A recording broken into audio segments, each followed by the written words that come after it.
What's going on, guys? Welcome back to the Contractor Secrets Podcast. In today's episode, I sit down with my very good friend, Austin Hauser of Base Coat Marketing. You've heard about him through maybe this podcast. He actually joined us on Liftoff 2023. So we're going to be talking about mindset. We're going to be talking about motivation. We're going to be talking about marketing. So this is going to be an awesome episode. Tune in. Hope you get something out of it. And of course, as always, thank you for listening to the Contractor Secrets Podcast. The episode starts right now. Contractors all over the world are wanting more time, more freedom, more impact. The way we do this is through implementing systems, processes, standards. Welcome to the Contractor Secrets Podcast. Here we hit business strategy, coaching, mindset, motivation, the tools you need for success. So strap in, listen up, and get ready to grow on the Contractor Secrets Podcast. And we're here. What is up, everyone? Welcome to the Contractor Secrets Podcast. As you know how we do it, there is no rehearsal here. This is impromptu. Bringing on my buddy, Austin Hauser, Base Coat Marketing. You might have seen him. You might have heard of him. He might do your marketing for you. Not sure what it is, but it's one of the three. What's up, brother? What's up, man? Happy Thanks to for having me have on you. today. Yeah, coolest office in the game, man. I actually saw the picture you put of the other side of the camera. Looks like you got a nice setup there, the command center. Lots of lights, lots of cameras. We got a mic up here, and Dude, yeah, that spotlight you have. I'm surprised you're not wearing sunglasses. The first time I turned it on, I'm like, that's going to be a problem, and you just kind of get used to it after a while. Yeah, good. So, yeah, man. Well, we're here to talk a little bit about marketing. Obviously, those listening, you know, Austin and I are partners in business, of course, being us with Dripjobs, his customers with Base Coat, but also we're learning how to put events on together, and we've partnered on the new Blast Off 2023 event. Super excited about that. Those of you who listen to the podcast had the pleasure of hearing Austin on the Liftoff event, which was our first event, which was a smash, dude. You kicked us off. People learned more in that, 45 minutes about Google than they probably learned, in their entire, business, lifespan. So you're a wealth of information. I know you're not going to give it all to us today, but the first thing I want to hear about is a little bit about your story. I think, we know marketing. You're probably tired of talking about it. I don't know. You might not be, but let's change it up a little bit. Let me hear your story, man. I want to hear who you are. How'd you get into this? And, where your passion comes from to navigate the forestry of Google. Yeah. So just to give you a little background, I got my start. I started a marketing agency back around 2008, and we immediately jumped into big brands. So think about like banks, online retailers, big e-commerce stores, anybody with a multi-million-dollar advertising budget who wasn't afraid to spend a couple $100,000 a week on Google. And part of that is we started acquiring some of these large painting companies that most of you know today. And this is all before they had their own in-house marketing team and all that. And we just identified over the years, we were very good at generating results in this space. So a few years ago, I decided to take that team that was producing good results and rebrand under Base Coat Marketing. We just kind of identified there was a need in this side of things within this space in particular. And thus comes Base Coat Marketing. I have built this company very differently than I think most other marketing agencies are built around. And that's really built around relationships. And Tanner, I don't want to talk too much about marketing, especially on the intro to this particular podcast. I think most of your viewers are going to be like, oh, another guy is trying to sell me marketing services, and they're going to turn this off. So if anything, I would love to talk about why people don't like marketers. So if you're open to that, I would love to trail into that at some point during this call. All right. Well, I need to change the little banner here.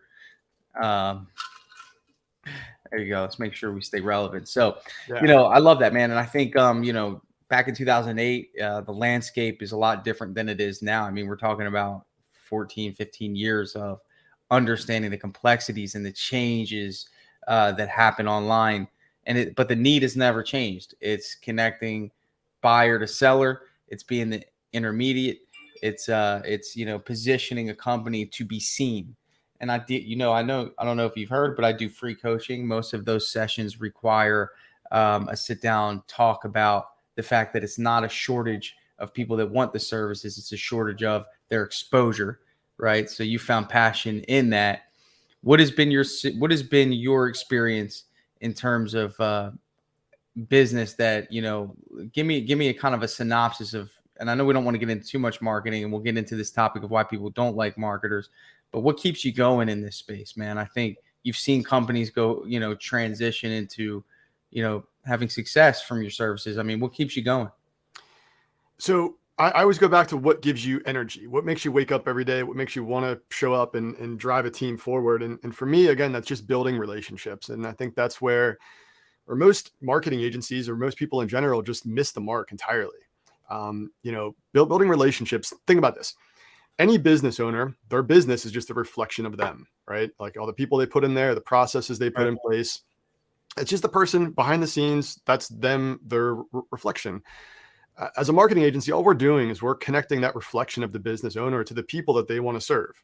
I mean, that's it from a high level. The consequence of that is obviously putting more money back in your pocket each month, but that's secondary. And, I live my life that way. I put our business forth. So in my day-to-day operations, I wake up, I work out, I meditate, I spend time with my family, and then my business falls into place last there. And I think that's where a lot of business owners just don't prioritize that lifestyle correct. Yeah. And it's like it's filling the cup and then being able to pour it out, throughout the day. I think, mindset's important. How I think you said that you were going to, it might have already happened, to Tony Robbins event.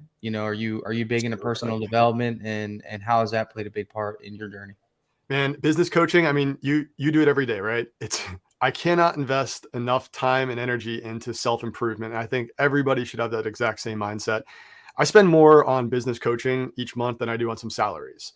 And it's because if you're, any business could fail tomorrow. This could all go away up in flames, but the knowledge and experience that I've gained from growing a business, we're up to, I think, around 25 employees. We should be at around 30 by the end of this month, is just the knowledge and experience that is going to be with me for the lifetime. You can't buy that. It's something that I like to use this as just one big secondary schooling system, right? So yeah, Tony Robbins was something that I followed Tony for years. I hope everybody else has. He's just the mentality and the mindset he puts you in is so positive. And it is. So I'm very excited. I'm going to see him live in Texas, I think in November, and then live he's got a small 700 person room in Florida in December. So I'm super amped about that. Awesome. Yeah. I went to Unleash the Power Within. Yep. And that was in 2015 or 16. No, it was 2015. It was right before I started my business. And he did this huge call. I mean, this was the big one. I think it was I don't know how many thousands of people. There was a ton of people there, bro. It was insane. I couldn't believe it. But anyway, he did this call and he's like, all right, everyone that owns a business, stand up. And I remember I couldn't stand up, man. I was working for someone and I just was like, man, just that moment alone, seeing all these freaking people stand up, I was like, man, if that didn't give me the itch to get moving on it, there was that was pivotal for me. And look, dude, I mean, so that one moment right there, right? It's you understanding that other people can do it too. And I think that's really where that was the big light switch for me starting a business way back in 2008 was there's other people that do this. And if they can do it, I can do it too. And just having that same mentality and that same mindset of you're not reinventing the wheel here. You're just doing something that other people are doing. And then you're going to put your spin on it because again, that's a reflection of you. When it comes to your relationships with your clients, how important is mindset when they hire a marketer? So yeah, great question. Or is it just hey, they hired you, you figure it all out, you make it happen, and kind of the microwave mentality, pop it in, out comes a hot plate? No, definitely the former. So just to kind of give you a little overview as to how we have what I would consider a red velvet rope policy where we turn away about 2/3 of business that we feel like might not be a good fit. And there's a number of reasons for that. Mindset is definitely one of those. We ask some very unique questions on our sales call, like what's more important to you, brand image or bottom line results? And as a business owner, you may be thinking, well, both, but both aren't always applicable. That you can't always do both. Like an ad that looks like a 2-year-old built it may perform much better than a really polished ad, right? So it's having the mentality, the understanding of how marketing works from a numbers standpoint that we really look for. Also, obviously, budget's part of that, but then online reputation. Like, there's a number of things that go into that. But mindset, honestly, like making sure that they're going to be a good fit for our team. If I get on the call and they have these wild expectations of us being able to quadruple their business in the next 365 days, that's not going to be a good fit for our team. Like, I need to protect not only our team's mindset, but understanding that the people that we bring on, they need to be a good fit for us. How do you gauge that? I mean, what are you looking at in terms of, and I guess we'll transition to why people don't like marketers. I think that one of the reasons might be they get turned away from a marketer they want to work with. That's rare. That could be a reason, but because here's the deal. I think, a lot of people just don't have solid expectations of what to expect. So when they don't have those expectations, anytime there's frustration is when expectations don't get met. You know that, right? That's in any case, right? Relationship or business. So do you guys set really high expectations, realistic expectations? And for those that have never hired a marketer and don't really know, they just know, hey, I need one of these guys. I heard they're good. I heard they can help me grow. How do you make sure that their mindset's in alignment with what's actually the case? Right. So expectation setting is 99% of the marketing game, right? And that's Right. just right up front.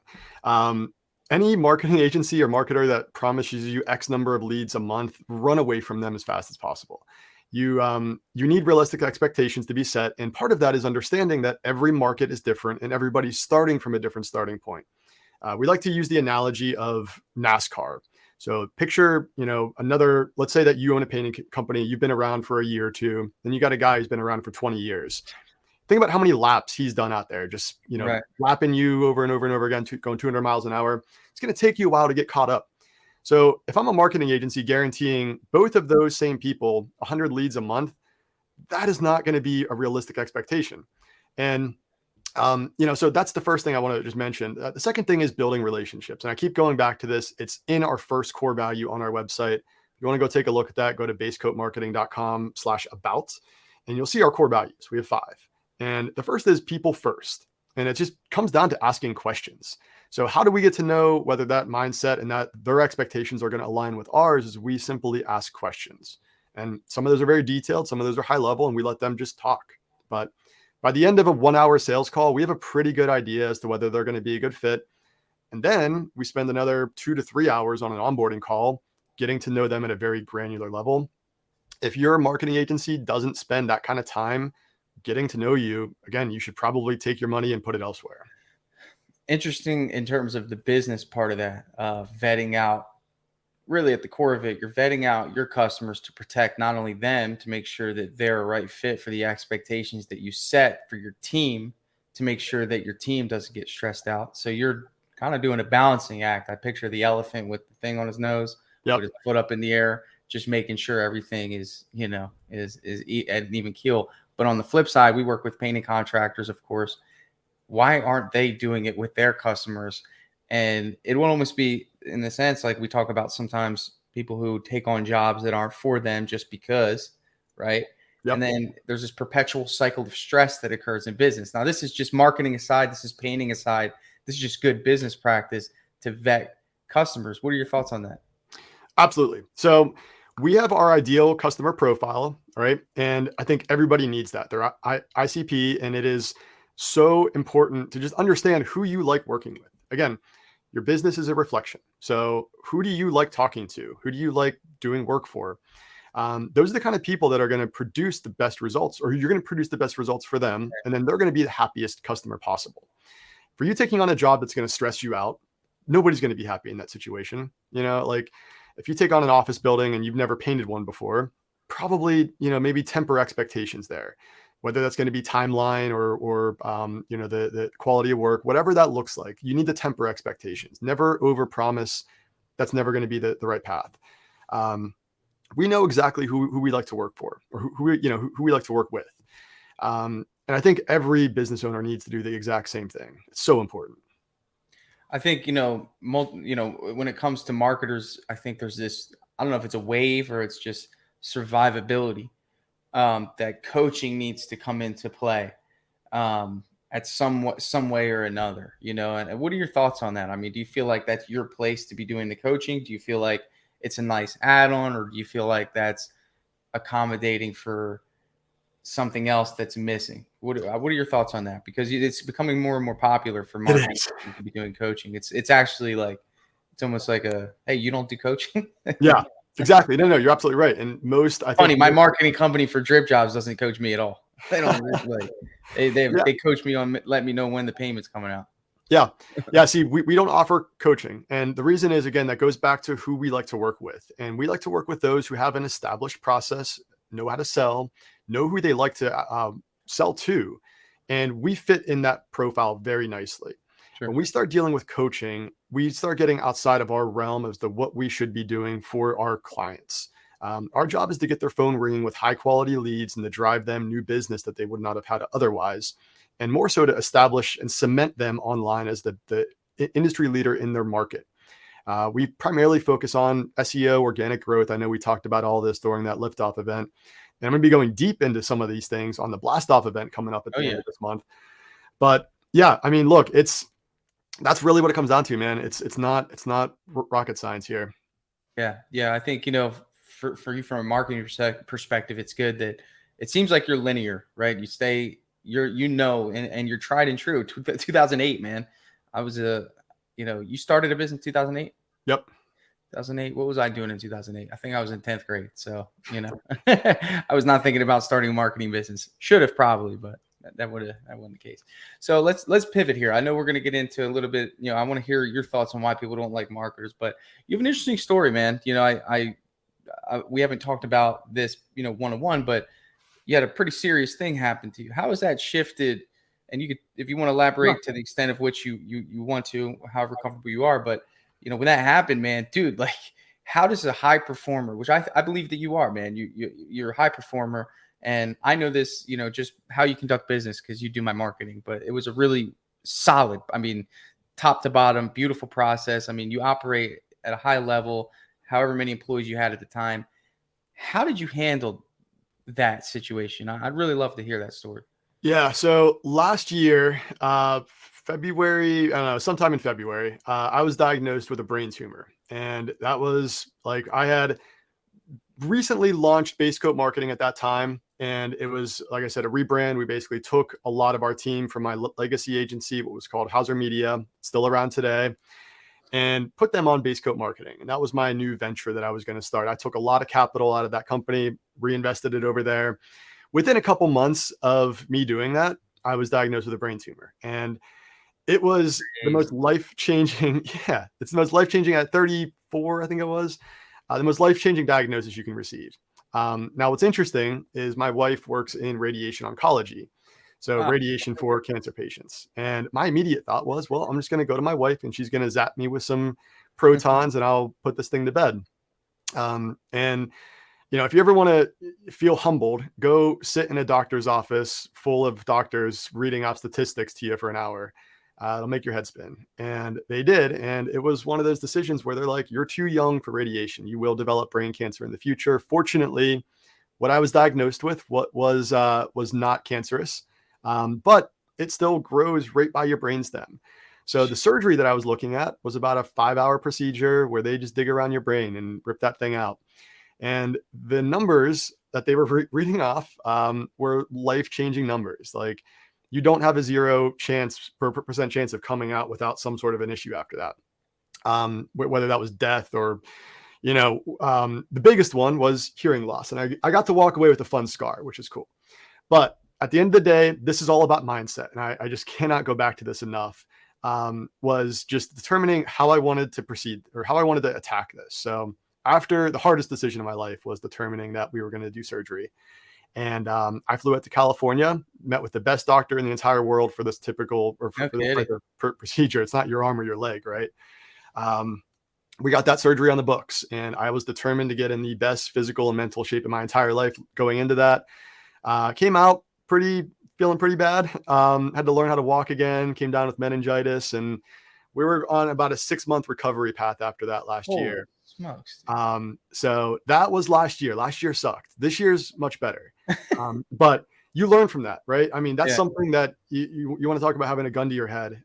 You either attack that or you fall down and you sit by the side and you feel bad for yourself. And I was not about to do the latter there. Amazing. And I think you're training up until that point. I think we're all training for that moment, whatever that moment is in our life, whether it's, making a tough decision in business or something as like crazy as that, stay ready so you never have to get ready. Right. I mean, you don't want to be in a position where you never put on Tony Robbins and then you hit that situation, or you never ran around the block, or you never, I mean, all this, I think business is a spiritual journey, dude. That's Yeah. how I see business. It 100% is. The leadership aspect, the mindset aspect, the ability to connect people, the ability to create impact and create jobs. And I mean, there's no greater spiritual journey for a human, I think, than that of building a business with core values. But you as the leader, man, hearing you go through that, you're out of commission for 6 months. You have a team. How in the world? I mean, how in the world did you pull this off? And I want to make a note here. You said you almost have 30 employees coming into. We know that base coat's blowing up. I'm kind of nervous because you haven't really had a full year to do base coat. So that's crazy. I mean, at the trajectory that you're on, how did you handle 6 months without being 100%, man? What did that look like? I'm sure you had to really hit a different gear. You want to talk about pausing sales? Like, we went from selling to nothing. And ultimately that mindset shift of, you know what, I can survive without selling was okay. And the bigger thing here is, if you don't have your health, you don't have anything. And I Right. think the spirituality of running a business is the perfect mindset you need to have. This is a journey. And if you're not enjoying it, you need to find something else that you want to, that gives you energy. Right. At the end of the day, going into something like that and coming out on the other side, that only makes you stronger. I really just found that, coming out on the other side, like I said, I didn't look super good, but it's all going back to expectation setting. I called every one of my clients at the time. It's like, hey, here's the deal. Here's where we're at.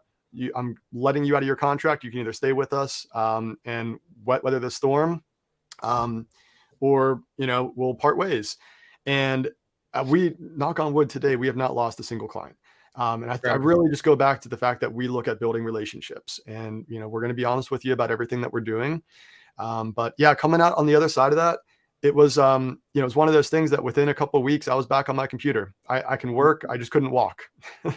Yeah, I love it, man. I think everything that you're about is what I'm about. Integrity, doing the right thing, transparency, communication, getting rid of the short-term gain, focusing on the long-term game.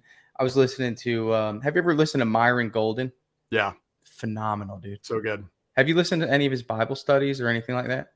Not recently. No, No? I've been, I'm sure we're busy, but anyway, so the reason he puts them out on YouTube, but it's between that and motivational speaking. But one of the things he said, I was listening to something yesterday. He said, mediocrity scales fast.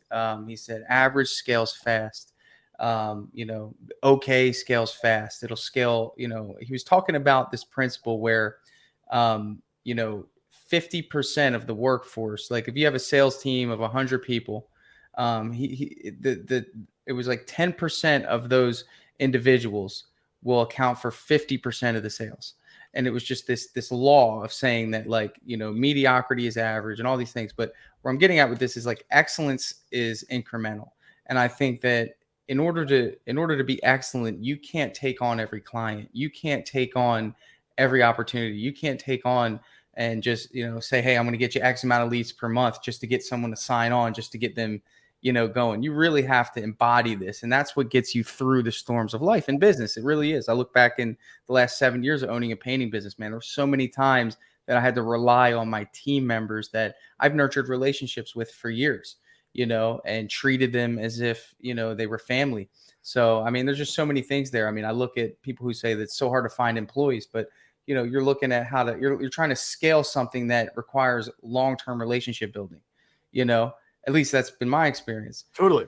And look, Tanner, I never understand how you run a painting company, Dripjobs. You've put on these events, where you find the time to do that in conjunction with your family. It's absolutely astounding what you're doing. And I just want to make sure that we all put a pin on that, because You want to talk about motivation? I mean, I'm looking at him right here, man. Thank you, bro. Yeah, yeah. So, to be honest, man, my family's is number one for me.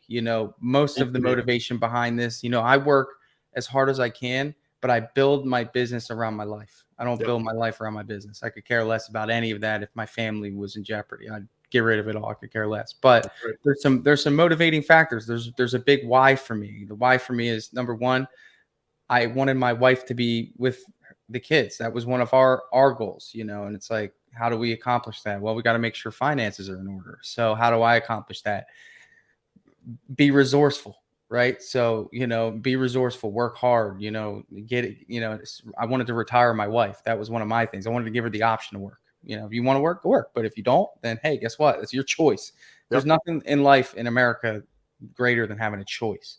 So from there, so the why was really strong. But most importantly, when it comes down to it, for me, everything I do is, and this became natural. I've always wanted to help people. So like my painting business was built because I wanted to help my dad. It wasn't because I wanted to make money, right? That was not why. I did not think I'd get in the freaking painting business. I was working in a bank. I could have just went the corporate ladder. I was fine. But this guy was really struggling, and that's all he knew how to do. So I started a painting business to help him make some money and to help him get off of, the drugs that he was on, to be honest with you. So for me, the painting business was never something that was really for me, but the way it transitioned to is, well, when I found employees, I'm like, well, hey, I can help him, and I can help him, and I can help him, and I can help him. And he needs a job, and he wants to grow, and he wants to get a house. And it's like, I started listening to what the motivations were of my team members.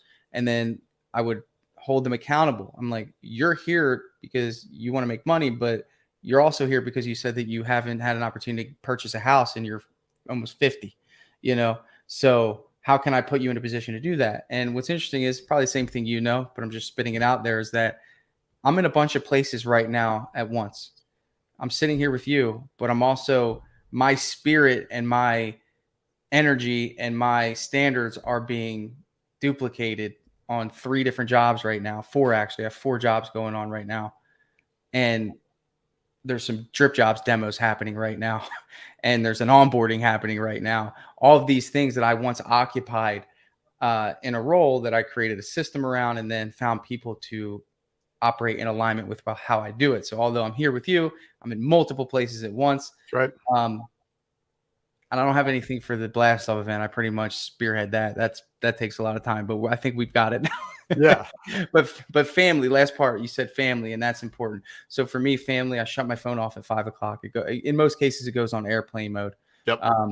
And also I'm home.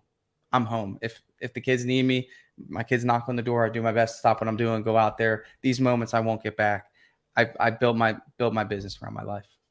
See, and that's just it. I think we actually labeled this podcast wrong.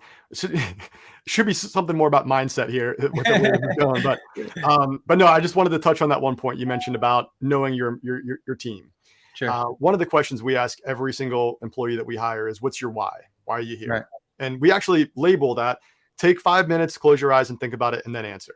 Because I want an honest answer. And if you don't know why people are coming to spend time with you every day, what's the point of doing all this? And I think that's so important to understand. The why, man, just that deep intrinsic motivation that you can't spit out if asked under 30 seconds. You need to really go deep there. Yep. So why don't people like marketers, man? Let's get into that. That was our topic today. Yeah. I don't know. But mindset might be one thing, but why people have a feeling toward marketers that's you take that one away. Look, I think what we've talked about this entire time is exactly why they don't take the time to get to know you as a business owner. So when we talk about building relationships, it's this kind of conversation right now, right? Sure. It's asking the questions, the hard questions. And again, if somebody's going to tell your story, Tanner, we can't do that off of just asking you what services you like to offer, who's your target audience, and where's your credit card number. That's not enough information. That's why we spent a good 2 hours talking to you, and I got to know your backstory about your father and kind of where you started at. Yep. It's that information that we use to tell your story online. And I think that's really where the starting point is. Like, we get these guys who come to us, and after a 2.5 hour conversation, they're like, wow, we just covered a lot of shit. And it's because we ask questions like, what's your favorite food? What do you do in your free time? What's your favorite hobby? What's your favorite restaurant? And it may seem like, why is my marketing agency asking me these questions? Like, why do they care about that? That's because we care about people. We care about who our clients are, what they like to do, who their family is. We ask for family photos, right? And that may seem crazy, but that is really what sells online is authenticity and trust. And that's all we're trying to do here is build that. And I think most people look at a marketer and they're like, that guy just wants my money. He just wants to sell things to other people for me. But it's the relationships that you have to build, not only between us and our clients, but between our clients and their customers. So it's interesting. It's not so much why people don't like marketers, it's why people don't like people. and it is. I mean, right. Yeah. And if I go into a house, and this is what I teach, I'll be teaching on this in the blast off event, is that when we make decisions to purchase something, we're just giving them a piece of us. It's an exchange for something else. Right. And and most of the time, we could sell off of logic and say you have 100 square feet, it's going to be $2 a square foot. Are you okay with that? Right. And that what I found is just not enough. That's saying, hey, I can get you X amount of leads. It's going to be this much per month. And then, you'll get business. That's just not enough. Right. And I think you hit on that really hard as a business owner, Austin. I'll be honest with you, man, in this space, because I think you've recognized that we need more than that as humans. We need connection. We need understanding. We need to be heard. I think when companies get too big, they stop being heard.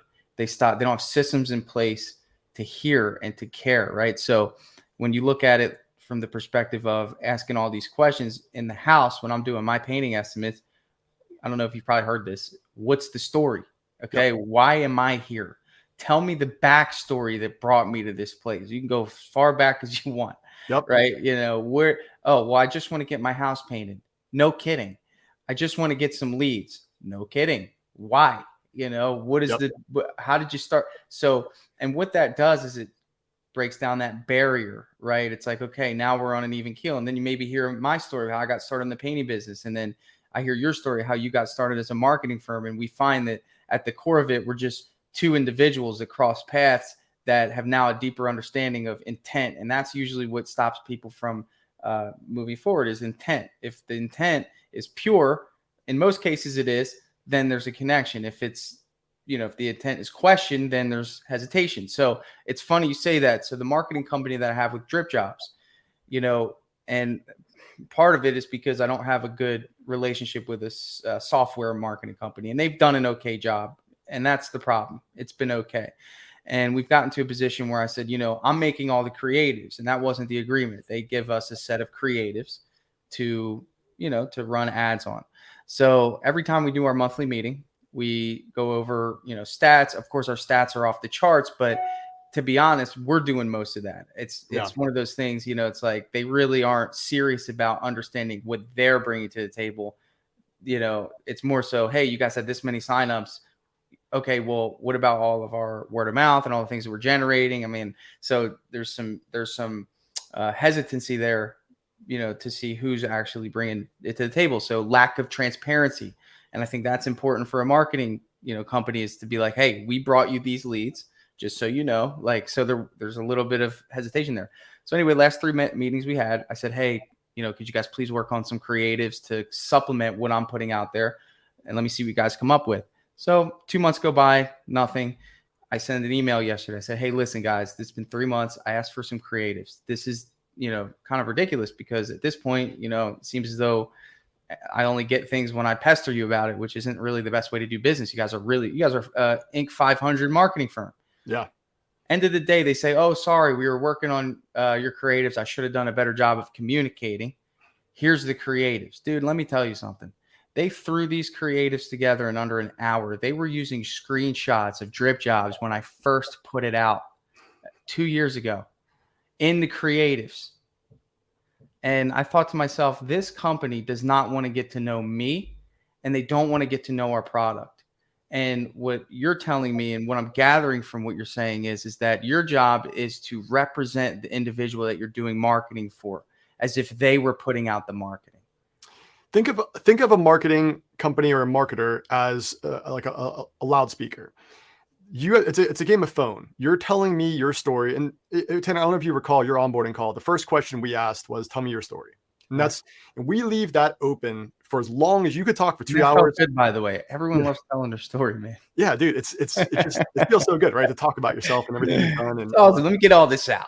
Yeah. And then we dive into the nuances. But if you're going to therapy, guys. Yeah, exactly. Right. And look, we're going to sit there as long as it takes. But if you're telling me your story and I only ask a few different questions, for me to amplify that online through a loudspeaker is going to be very jumbled. I need to get to know you in order to market you. And it's that relationship building that really allows us to scale quick and to get our clients results. But at the end of the day, yeah, communication. Every single person in our company is trained to over communicate. I would rather annoy you as a client, knowing that the ball is in our court, even though it's not in our court. Yeah. Versus us just assuming that you know where we're at today. Yeah. So you nailed it on the head, man, for sure. Communication, understanding, all of these things that don't seem important are actually the core of winning in business. You can get by, but if you miss that, and that's what Dripjobs is about. It's about over communication. Yep. You know, it's connecting the customer, you know, and that's really what there's been a ton of different softwares. I mean, how many invoicing and estimating softwares? You couldn't even count them, right? But why is Dripjobs different? Because ultimately the focus is on the individual buying from you. Like, you know, and it's like, if you build from that point upward, you have a solid product. If you try to build the other things at first and then try to tack on communication, then guess what? Communication, which should be the central point of your business, is now, you know, so that's where we find it's been extremely helpful. So give me a sneak peek, man, of what we can expect with Blast Off 2023. Tell me a little bit about, I know Pareto's marketing principle is your topic. What the heck is that? All right. So this is actually point number 2. So why people hate marketers, in my opinion, the first point is they're not building relationships, right? They're just trying to sell a service. That's not how you work these days in this economy and in this society. Number 2 is you're paying for services that don't generate results. All right. So I'm just going to throw this out there because I don't want to give away too much, but I do want to kind of leave this on a cliffhanger. If you are paying a marketing agency to do organic social posting for your business, you're wasting money. Period. End of story. All right. There are certain things that you can do online that you may feel like are generating you results that are not generating results. We test everything that we do. We monitor numbers. We understand what systems work and what systems don't. So the principle of the 80-20 rule. So 80% of your results come from 20% of your efforts. We focus as a marketing agency on that 20%. One of our core values is we are the 20%. So we have a lot of clients that come to us and they're like, why don't you do this? And why don't you do that? And why aren't you focusing on this metric or this number? It's because it doesn't matter. Or if it does, it makes up the very slim results that you're actually going to expect. You know, we're not fishing for that 20% of results. We're fishing for the 80% that are out there. So what that allows us to do is price our services, you know, while definitely focusing on larger scale painting companies, but price them at a price point that makes sense financially.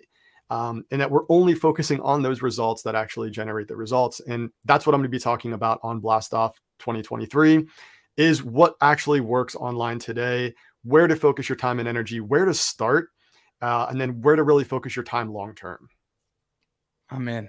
I can't wait. And I agree with you. That's a bomb drop, but it's true. The organic posting, no one's seeing it. Look, if you want, that should be the headline. No one's seeing your organic posts on Facebook, and no one cares. 5% reach, and if another agency is doing it for you, it's never going to be personalized. It's you know, there are people out there who crush it. Think of like Zach Henney with ZK Painting. I mean, he's crushing it, but he takes so much time and energy. You know, that's he's probably doing it. Yep, as the business owner, yeah. So there are definitely some things that generate results, and there's a lot of things that don't. Yeah, awesome. Any final thoughts? Man, I just want to just reiterate how great this Blast Off 2023 event is. Liftoff was awesome, right? But that was one day. We have 2 days now. And how many speakers do we have now? 14 speakers. I mean, this is going to be awesome. So I'm really amped about this. If you guys have not already signed up, blastoff2023.com, go register today. This is going to be a killer. And I think, am I kicking things off on the 27th? You're the lead off, man. You're bringing it. So no pressure. Yeah. All right. So everybody The show thing up. is that your job is to keep them retained, right? So like that's why you got to have the number one guy in there. Look, and for those of you who have not already heard, I think we need to still do some creative around this, but Eric Foz and myself are doing an after party. So the 28th, after the whole event, please come and join us for an hour. We're going to be hanging out, talking anything marketing, also question and answer time. He's going to be coaching. It's going to be awesome. So Yeah. So I guess that's the first time that's been announced. But yeah, there's going to be an after party. And we just figured, there's going to be so much of us talking as the speakers. It's going to be more so, what we're calling the after party is just a nonchalant, just conversation around business, not being recorded, just, a bunch of people getting together talking. And that's what it's about. It's about communication and, transparency. I Love it. love it. Cool, man. Well, thank you so much again. Again, surprising that this is our first time doing this. I'm sure we'll connect again. I know you're a busy man. So thank you again. And man, I'll see you at Blast Off. Sounds great. Thanks, Tanner. All right, man. See you. Talk soon.